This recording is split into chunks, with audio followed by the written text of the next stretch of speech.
Hey sportsman, John Bergsman here from the Outdoorsmen Pro Shop in Jenison, Michigan. Hey, this is my home store where I've been shopping for years.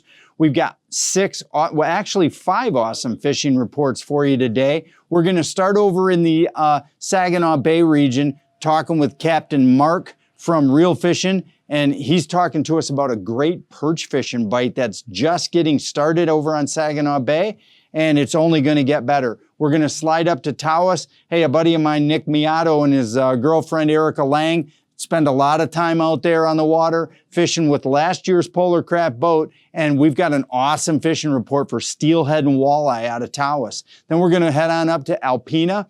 Captain Steve Hubert, he's also banging the walleye and steelhead combination really heavily. Then we're gonna slide across the state. We're gonna talk about river fishing from Cadillac to Manistee. Tippy Dam is on fire. The Manistee River is kicking out good fish. Blue Collar Guide Service has been catching those fish right there in the river. And then we're gonna end the day with a Canadian roundup. I spent last week in Canada, 2 great resorts, Meta Lake Lodge for walleyes, and then we moved on over to the Quetico region of Northwest Ontario at Camp Quetico, and we had some of the best fall smallmouth fishing I've ever experienced. Stay tuned, this will be a fun show.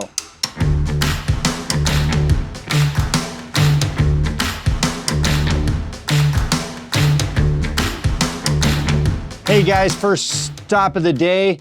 Right now, Saginaw Bay perch fishing, and welcome back to Captain Mark. Had a little bit of some health issues going on to battle through this summer. He's back in the boat, and we're all happy that he's back in the boat. The kids are happy, the families are happy, because Captain Mark from Real Fishing is the guy who loves to take those families out fishing, as well as groups of people, to teach them not only the fishing that happens on Saginaw Bay, but just to share a laugh in the boat. So hey, Mark tells us that the perch fishing is getting going in earnest out on the west shore of Saginaw Bay. He puts out of the harbor there at Linwood Beach Marine, and he's been working the depths from 14 to 22 foot with perch rigs. Now, at this time of year, because the water's still a little bit warm, we've got some crazy warm weather happening in the middle part of September. I looked ahead for the next 7 days, and I'm seeing upper 80s in a lot of the lower part of Michigan.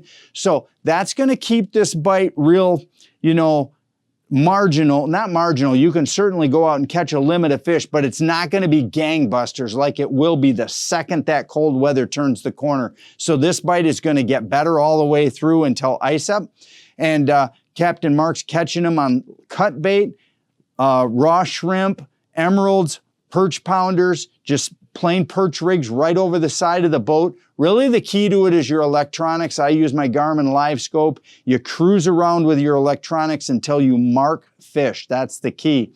Once you mark those fish, then you can drop in, spot lock, have your bow mount in, or drop it in and immediately hit spot lock. I like to have my bow mount in and go 5 miles an hour until I get in the right area, and then I find the actual school. Boom, hit your spot lock right from the console seat, run up to the bow, load up the back of the boat with rods, start to fish, have a great time. Saginaw Bay is gonna only get better for perch and for walleye as this water starts to cool off once fall comes.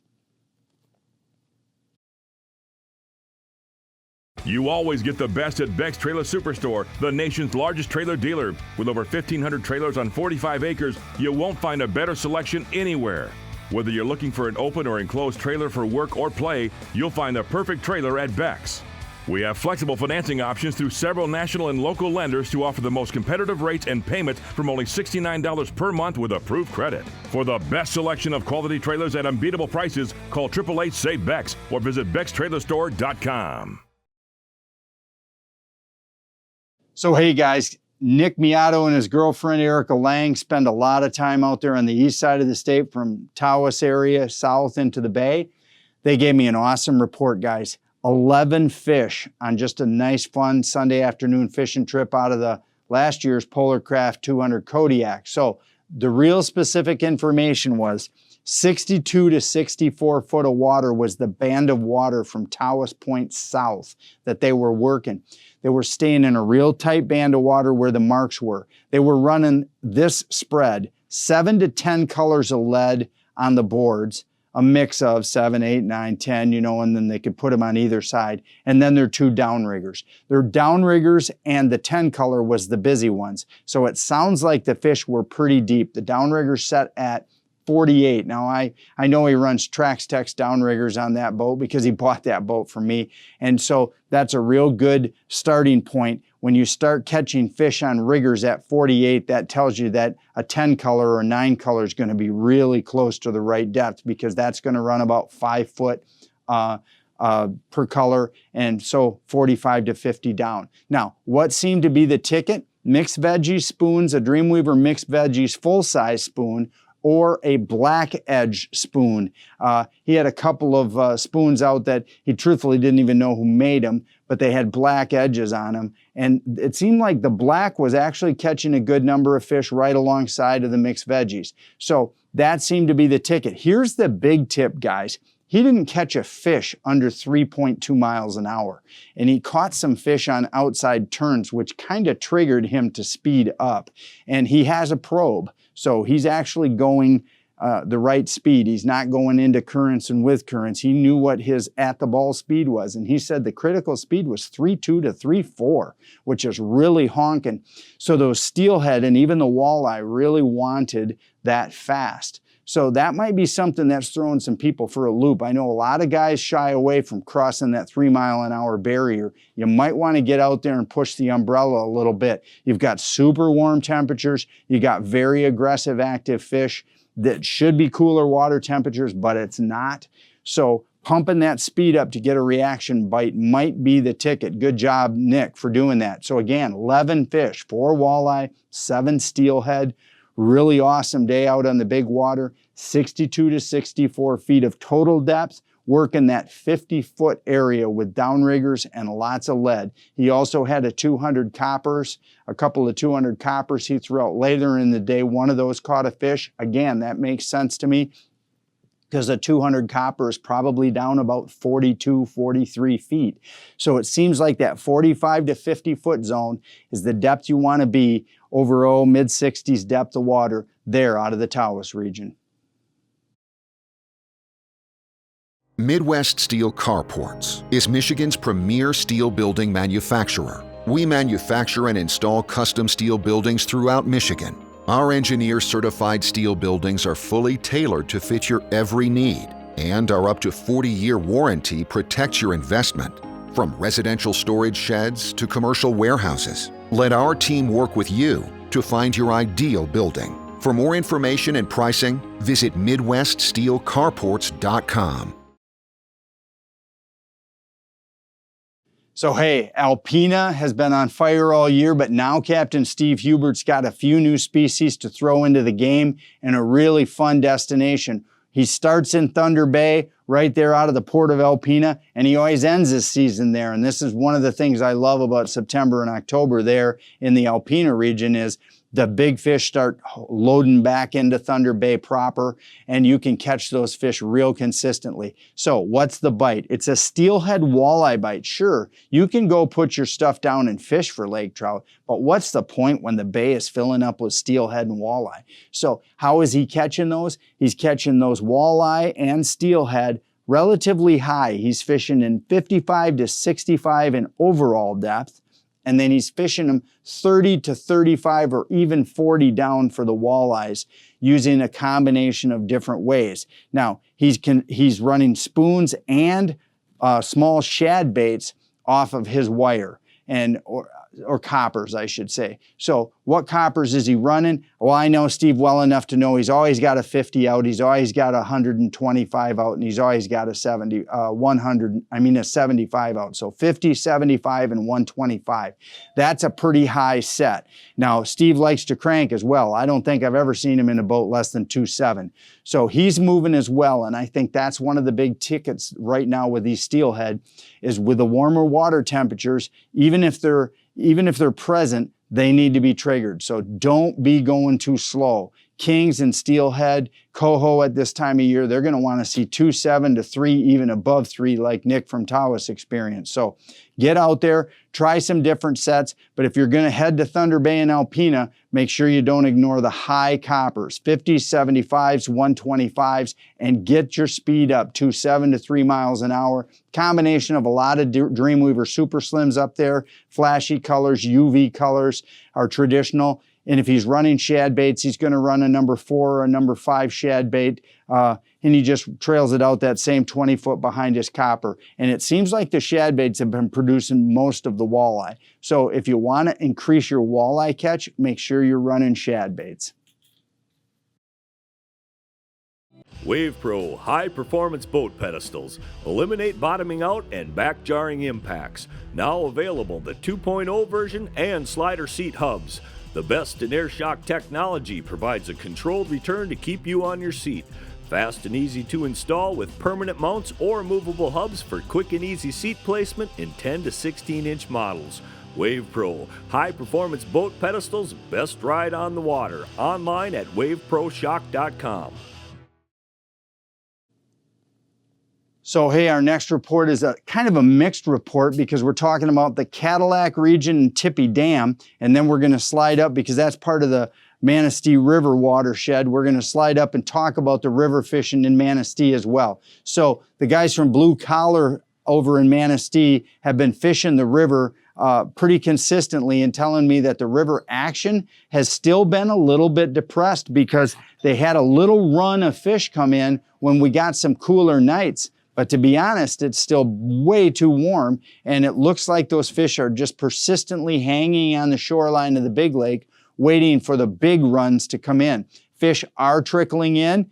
Blue Collar's been putting 3 to 5 fish in the boat on a daily basis and probably losing as many as they're catching. So they're getting, 6 to 10 hookups a day, which isn't bad action by any means in a half-day charter. So there's certainly kings in the river, but there is still a lot of kings held up on the lakeshore and in Manistee Lake. So really just waiting for some cool nights or some big rains. I know we got some big rain today here on Monday, and so maybe that little push of current and some, mid-60s temperatures while it was raining is enough to get some of those fish to push back into the river with another shove and increase the numbers of fish that are in the Manistee River.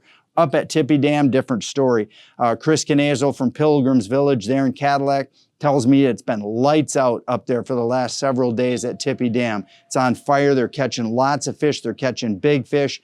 They're doing it in all different things. They're doing spinners, they're doing beads, they're doing skein, below bobbers, they're doing all kinds of presentations, casting thunder sticks. It's all working right now. So if you're looking for some fast action here on small water, either Tippy Dam or the Manistee River in the Cadillac and Manistee regions, something you can do even without a boat, just on foot up at Tippy Dam or in a boat there on the river, or go ahead and call Blue Collar Guide Service. They'll get you out for a great experience.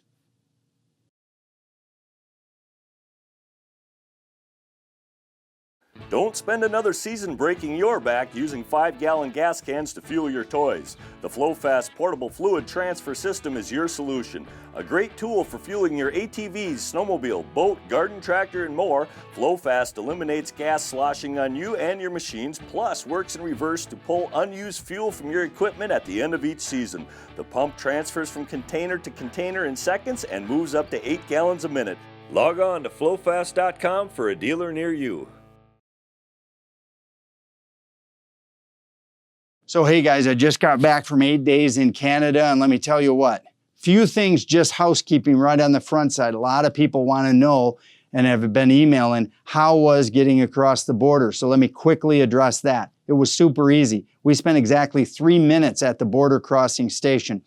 The key is proper preparation. That's the key. Have your passport, have your license, have your vaccine, proof of vaccine, physical vaccine card in your passport, stuck right in with your license, and then have your physical photocopy, printed off photo of your test results, your PCR test results, or a NAT test. Either one of those is going to be good, so that'll get you across. When you get those results, push download and print those results out on a piece of paper. Stick that in your passport. That way, when you hand that to the guy, he'll look through it all. He's got all the information in front of you. What also is required is to take all that information, your test results and a photocopy of your license and a photocopy of your actual vaccine card, and do a single upload into the Arrive Can app. Arrive Can, go right to the App Store. You can download for free the Arrive Can app. That's short for Arrive Canada.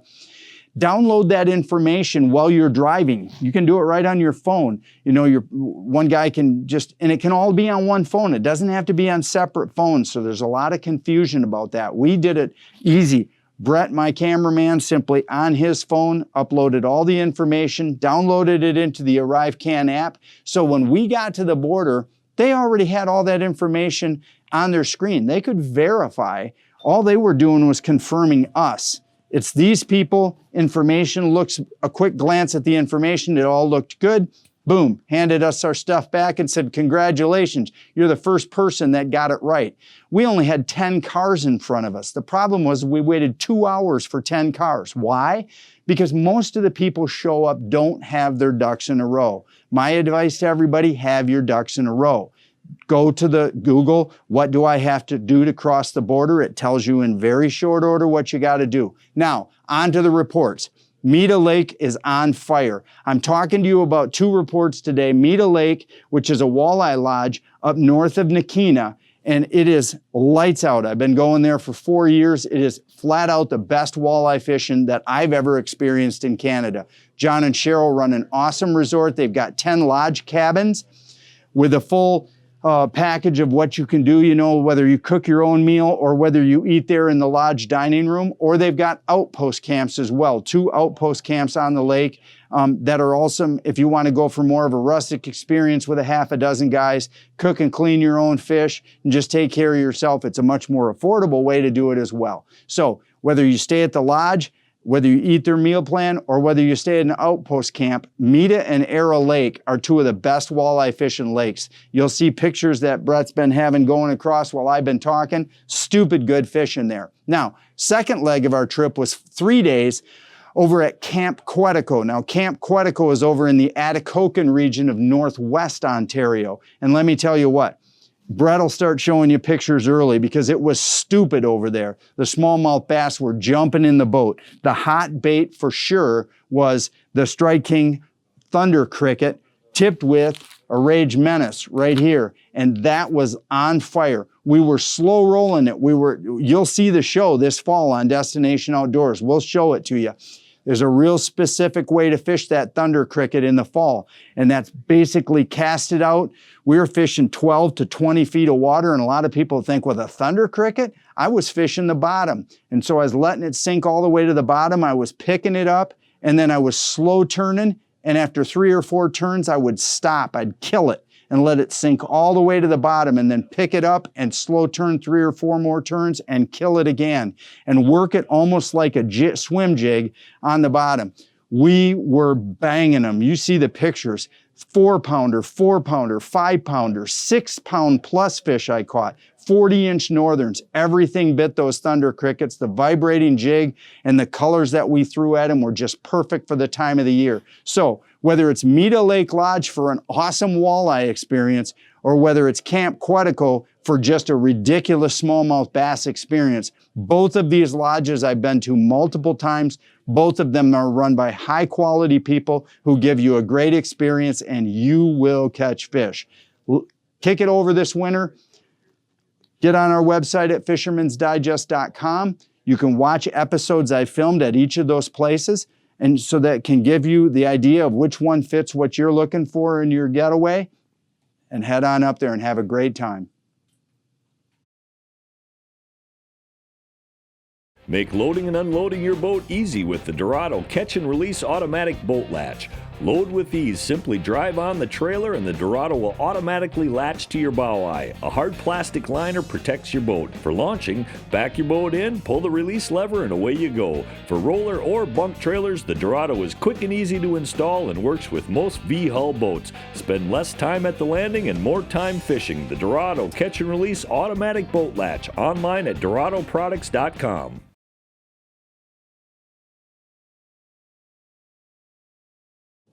So, hey, we've got an awesome store setting right here today, the Outdoorsman Pro Shop in Jenison, Michigan. As you can see, we have got guns galore. We've got ammo galore. We've got rows of cases of ammo, not just boxes of ammo like this. We've got full cases of ammo, no limit. We've got skid loads of ammo in the basement. If you're looking for bullets, we got them here at the Outdoorsman. We got guns to shoot them out of. We got an archery wall that's filled with deer hunting equipment. We've got a full archery staff here to take care of all your stuff. And of course, we always keep the fishing stuff in the store year round for people just to restock their tackle boxes. But tell you what, deer hunting's coming. The fall general small game season is already on us. So you got to get over here to the Outdoorsman. You got to get yourself stocked up. Don't go to the big box store. Don't order it online. You don't need to do that. Nate and the boys here and Chad have got everything you need. High quality Great Lakes guns, skid loads of ammunition, all at great prices, and all the fishing supplies you need. So get yourself over here to the Outdoorsman, and we'll see you next week here again on the Fisherman's Digest Outdoor and Fishing Report.